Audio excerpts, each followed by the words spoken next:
এখানে আমাদের চুরি ডাকাতি আর থাকবে না, আমাদের চাঁদাবাজি আর টেকবে না, লুণ্ঠন রাহাজারি এই সমাজের মধ্যে আর করা যাবে না।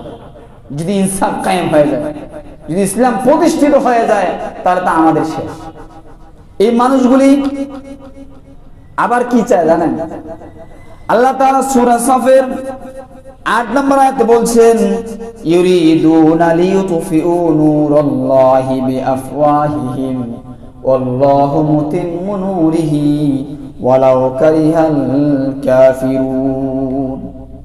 এই মানুষরা আল্লাহ তাআলার এই দেওয়া জীবন ব্যবস্থা, আল্লাহ তাআলার যে দ্বীন রয়েছে, এই দ্বীনদারির মানুষদেরকে এবং এই দ্বীনের আলোটাকে তারা ফুঁক দিয়ে নিভিয়ে দিতে চায়। তারা আল্লাহ তাআলার পক্ষ থেকে যে নূর এসেছে, যে হেদায়েতের রাস্তা এসেছে, যে জীবন বিধান এসেছে, সেটাকে তারা ফুঁক দিয়ে নিভিয়ে দিতে চায়। আল্লাহু মুতিম্মু নূরিহি, আর আল্লাহ তাআলাই এই নূর, এটা প্রতিষ্ঠার প্রকাশক হিসেবে আল্লাহ তাআলাই যথেষ্ট। আল্লাহ নিজে দায়িত্ব নিয়েছে এটা নূরটাকে প্রতিষ্ঠা করবেন, প্রকাশ করবেন।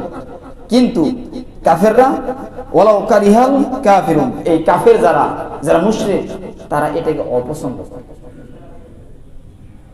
তারা, আল্লাহ তাআলা কোরআনুল কারীমের মধ্যে যেমন বলছেন, ইনিল হুকমু ইল্লা লিল্লাহ, নিশ্চয় আমি আল্লাহর হুকুম অনুযায়ী এই জমিনটা পরিচালিত হবে। কারণ একমাত্র হুকুম দেওয়ার মালিক আমি আল্লাহ তাআলা ছাড়া আর পৃথিবীতে কেউ নাই। আল্লাহ তাআলা কোরআনের মধ্যে বলছেন সূরা ইউসুফের 40 যে আইন প্রণয়নের ক্ষেত্রে, হুকুম দেওয়ার ক্ষেত্রে আমি আল্লাহ ছাড়া আর পৃথিবীতে, আসমানের নিচে, জমিনে, উপরে যা কিছু আছে, নবমণ্ডল ভূমণ্ডলে যা কিছু, সব জায়গার মধ্যে আইন হুকুম একমাত্র আমি আল্লাহ চলবে, আর কেউ চলবে না। কিন্তু আজ অনেক কোরআন কারীমের মধ্যে আল্লাহ তাআলা অনেক জায়গায় বলছেন যে ওই মানুষদেরকে দেখবেন যারা ওই যে অসন্তুষ্ট, তারা দেখবেন জনসম্মুখে মানুষদের সামনে লোকালয়ে গিয়ে মানুষদের সঙ্গে তর্ক এবং বিবাদে লিপ্ত হবে।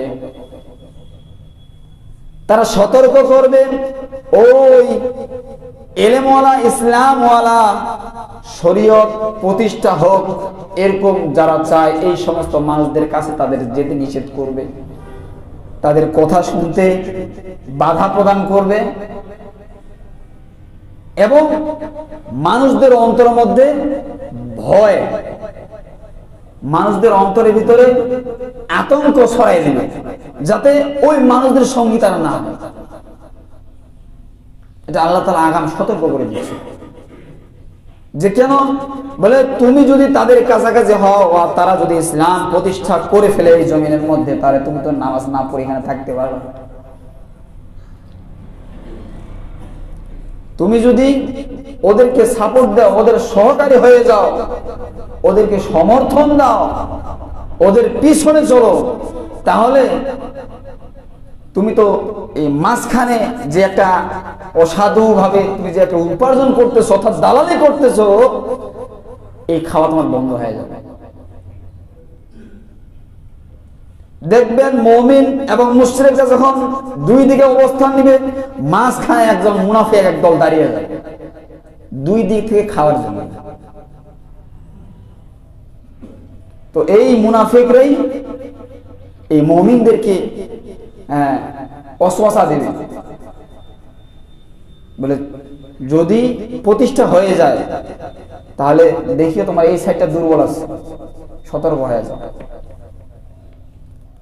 তো এই জন্য প্রত্যেকটা মুমিনের অন্তরের মধ্যে এই ঈমানি দায়িত্ব, ঈমানি চাওয়া আকাঙ্ক্ষা থাকতে হবে যে আল্লাহর জমিনে আল্লাহর হুকুম, আল্লাহর খেলাফত, ইসলামী খেলাফত ব্যবস্থা ইনসাফ ভিত্তিক রাষ্ট্র কায়েম হোক, এটা যারা চাবে না, ওই ব্যক্তি মুসলমান দাবি করলেও কোরআন হাদিস দিয়ে টেকবে না।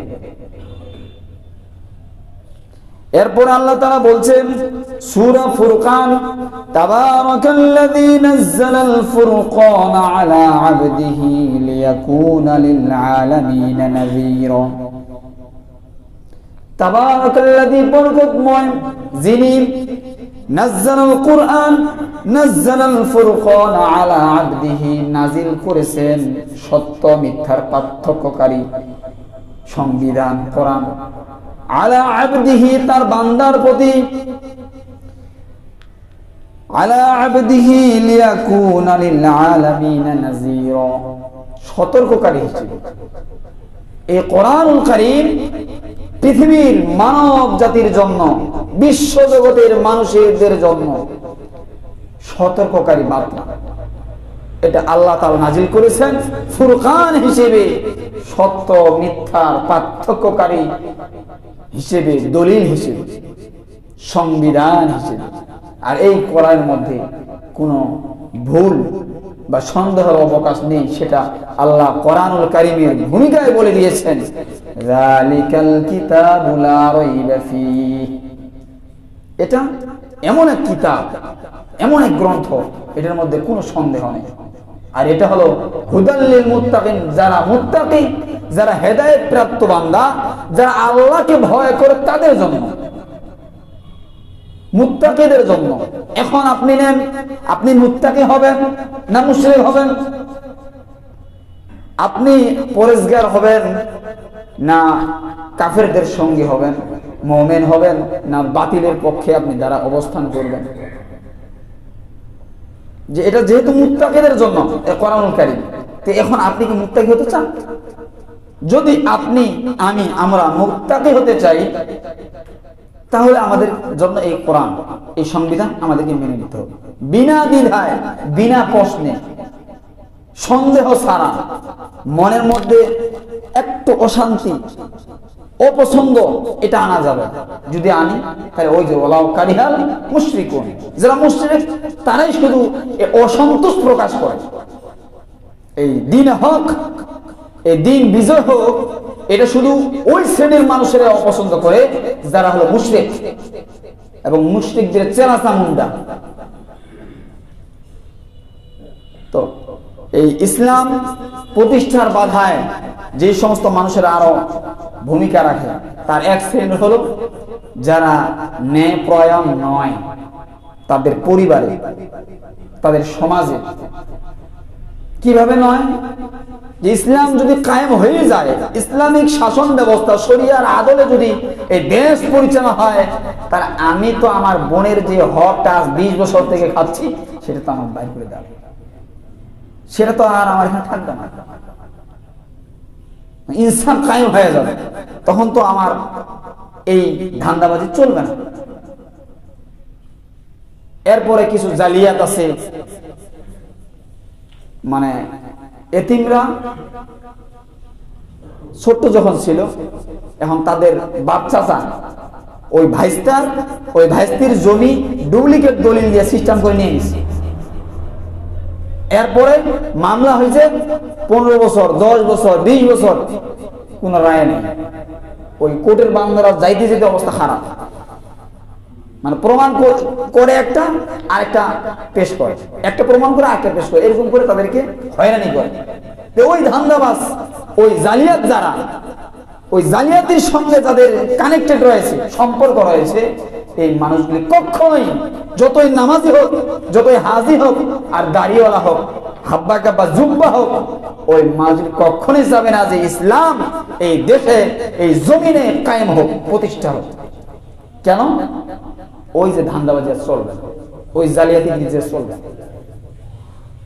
এরপরে আরো কিছু মানুষ আছে যারা অনেক ধনাত্মশীল, কিন্তু তারা বেহায়াপনায় সার্বক্ষণিক নিজেকে রাখতে পছন্দ করে, বেহায়াপনার মধ্যে নিজেকে রাখতে পছন্দ করে, চতুর্দিকে নারী রাখতে ভালোবাসে।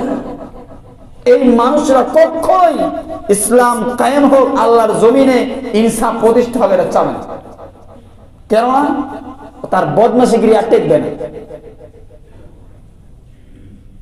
দেখেন, যারা 50,000-এর উপরে ইনকাম করে, ওদের পার্সোনাল লাইফে আপনি ভিতরে ঢুকে দেখবেন, শতে কিছু মানুষ বাদ দিয়ে অধিকাংশরাই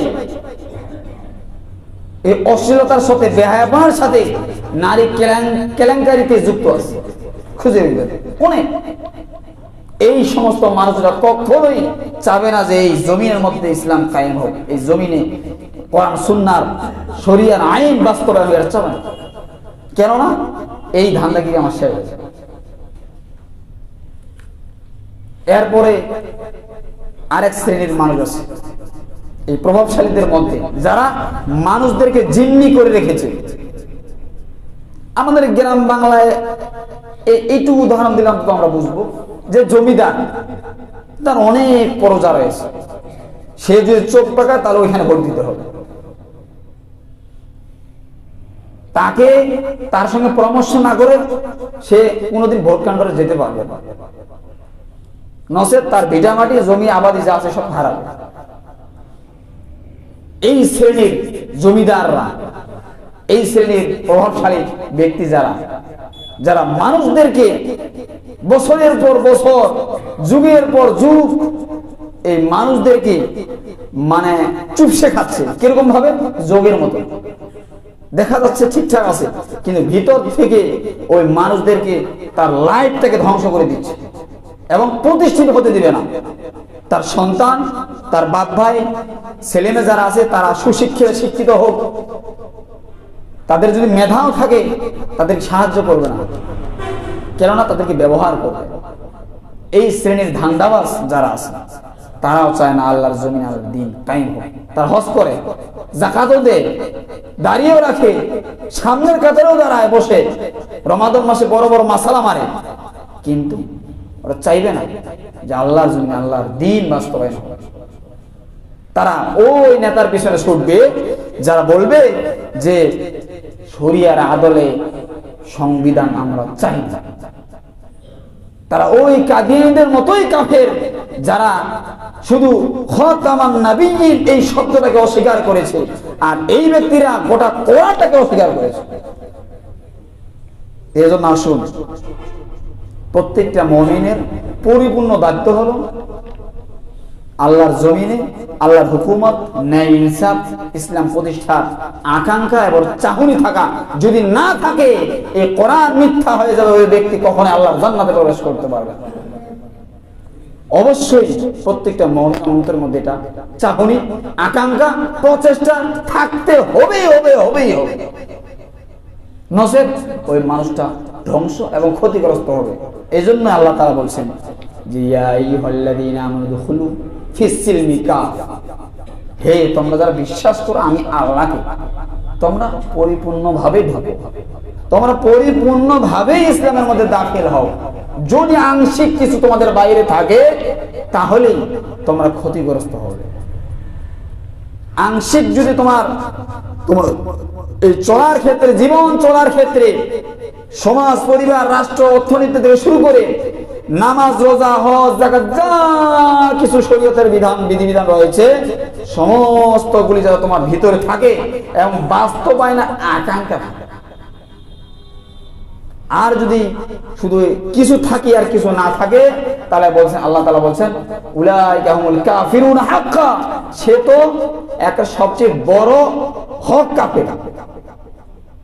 এই জন্য আমাদেরকে অবশ্যই এদিকে খেয়ালবান হতে হবে। সমসাময়িক এই বক্তব্যটি আমাদের মগজের মধ্যে আমাদের স্থান নিতে হবে, যথাযথভাবে বুঝে আমাদের বাস্তব জীবনে আমল করার চেষ্টা চালাতে হবে।